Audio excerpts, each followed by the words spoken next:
అలాగే మనం సోషల్ మీడియాలో చూస్తూ ఉన్నాము. ఆ హీరోల గ్రూప్ తమిళ్ గ్రూప్ నుండి ఇంకో రాజకీయాల్లోకి వస్తున్నారు. ఇంకో హీరో అని చెప్తున్నారు అని మేడం. వింటూ ఉన్నాము. ఎస్, అది అంటే ధనుష్ గారు వస్తారని చెప్పేసి. లారెన్స్ గారు గాని. ఎస్, లారెన్స్ గారు కానివ్వండి. లారెన్స్ గారు ఏంటంటే సొసైటీకి మంచి పనులు చేస్తున్నాడు. Is a good human. ఎందుకంటే హార్ట్ సర్జరీలు కానివ్వండి, అతను సొంత నిధులతో ఎవరి మీద ఆధారపడకుండా సంవత్సరానికి కనీసం ఒక 40-60 గుండె ఆపరేషన్లు చేపిస్తున్నాడు. ఇంకా అంతకన్నా ఎక్కువే చేపిస్తున్నాడు. సూర్య గారు కూడా ఎడ్యుకేషన్ మీద ఫోకస్ చేస్తున్నాడు. ధనుష్ గారు కూడా ఫోకస్ చేస్తున్నారు. బట్ ఉండొచ్చు అంటే ఇప్పుడు రాజకీయాలు అనేది ఒకరికి దానికి సంబంధించింది కాదు, ఎవరిష్టం వాళ్ళది.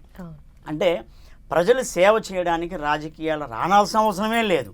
సొసైటీలు పెట్టి కూడా సేవ చేయొచ్చు. కానీ రాజకీయాల్లో వస్తే పవర్ వచ్చిందంటే ఇంకా ఎక్కువ చేయొచ్చు అనే ఉద్దేశంతో వీళ్ళు ఎవరొకరు రావచ్చు. ఇప్పుడు ధనుష్ గారు నేను కూడా చూశాను.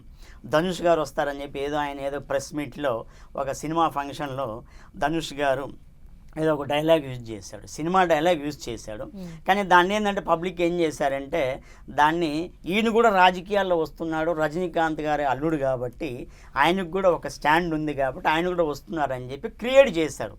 అంటే రెస్పాన్స్ ఏ విధంగా ఉంటుంది, ఒకవేళ తన ధనుష్ గానే రాజకీయాల్లో వస్తే ప్రజల రెస్పాన్స్ ఏ విధంగా వస్తుందని చెప్పి చూస్తున్నారు. బట్ ఒకటి ఇప్పుడు ఏంటంటే ఇందాక కూడా అదే చెప్పింది, ద్రవిడ పార్టీలు ఏదైతే 2 ఉన్నాయో వాటిల్ని ఇంకా మర్చిపోవాలి జనాలు. కొత్త పార్టీలు రావాలి, డెవలప్మెంట్ చేసే పార్టీలు రావాలి. ఇప్పుడు ధనుష్ గారే ఉన్నారు, రేపు ఒక పార్టీ పెట్టి అతను కూడా వస్తే కాంపిటీషన్ ఉంటుంది. ఇప్పుడు సూర్య గారు ఉన్నారు, సూర్య గారు కూడా రాజకీయాల్లో వస్తే అతను కూడా ఒక పార్టీ పెట్టి గెలిస్తే ఒక కాంపిటీషన్ ఉంటుంది. ఇప్పుడు ఇంతకుముందు విజయకాంత్ గారు పార్టీ పెట్టారు, కమల్ హాసన్ పార్టీ పెట్టారు. విజయకాంత్ గారు ఆ రోజు పార్టీ పెట్టినప్పుడు శరత్ కుమార్ గారు పెట్టారు, తమిళ హీరోలు చెప్తున్నాను. విజయకాంత్ గారుగా ఆ రోజు 26 సీట్లు గెలుచుకున్నాడు. అంటే ఆయన కూడా ఒక చిన్న పవర్ వచ్చింది. అంటే ప్రశ్నించడానికి, గవర్నమెంట్ని ప్రశ్నించడానికి, పార్టీని ప్రశ్నించడానికి కంపల్సరీగా అధికారం అనేది కావాలి. ఉంటే ఏంటంటే దానివల్ల ఉపయోగాలే కానీ నష్టాలు అనేది లేవు. అట్లాగా వీళ్ళు కూడా రేపు పార్టీ పెడితే బెస్ట్ ఆహ్వానిస్తారు కూడా తమిళనాడు ప్రజలు కూడా. ఒకవేళ గెలవచ్చు. ఇప్పుడు విజయ్ గారు పార్టీ పెడతానని ఎవరు అనుకోలేదు, సడన్గా పెట్టాడు. 24 రోజులే ఆయన క్యాంపెయినింగ్కి వెళ్ళాడు. మరి ఎవరు ఊహించలేదు విజయ్ గారు పార్టీ పెడతారు, ఎవరు ఊహించలేదు కూడా. ఆటోమేటిక్గా పార్టీ వచ్చేసింది. రేపు అది కూడా రావచ్చేమో. కంపల్సరీగా ప్రతి ఒక్కరికి ఇన్విటి ఆహ్వానం అనేది కంపల్సరీ ఉంటుంది. సార్ అలాగే ఈ కరప్షన్ ఫ్రీ స్టేట్ అనేది ఒక చిన్న మూలాగా స్టార్ట్ చేశారు, కానీ అది పాసిబుల్ అవ్వచ్చా? మేడం అది సపోజ్ మేడం 100% పాసిబుల్ కాకపోయినా 100% ఎక్కడ పాసిబుల్ కాదు. బట్ దాంట్లో ఏంటంటే 40-50% పాసిబుల్ అచీవ్ చేయొచ్చు.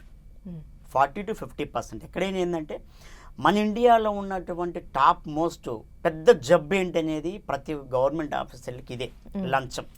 ఇప్పుడు మన తెలంగాణలో చూస్తున్నాం ఎంతమంది ఈ మధ్య దొరికారు, వందల కోట్లు ఒక్కొక్కరి దగ్గర. వాళ్ళు ఒక పోలీస్ వ్యవస్థలో కానివ్వండి, రెవెన్యూ వ్యవస్థలో కానివ్వండి, చాలామంది ఈరోజు దొరుకుతూనే ఉన్నారు.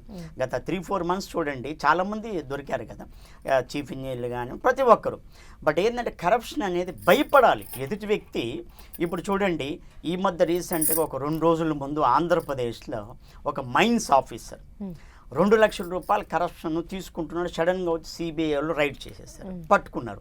అదే రైడింగ్ ప్రతి ఒక్కరి దగ్గర ఒక అబ్జర్వేషన్ అనేది ఉంటే, అదే విజయ్ పెట్టాడు, ఒక అబ్జర్వేషన్ టీం పెట్టాడు.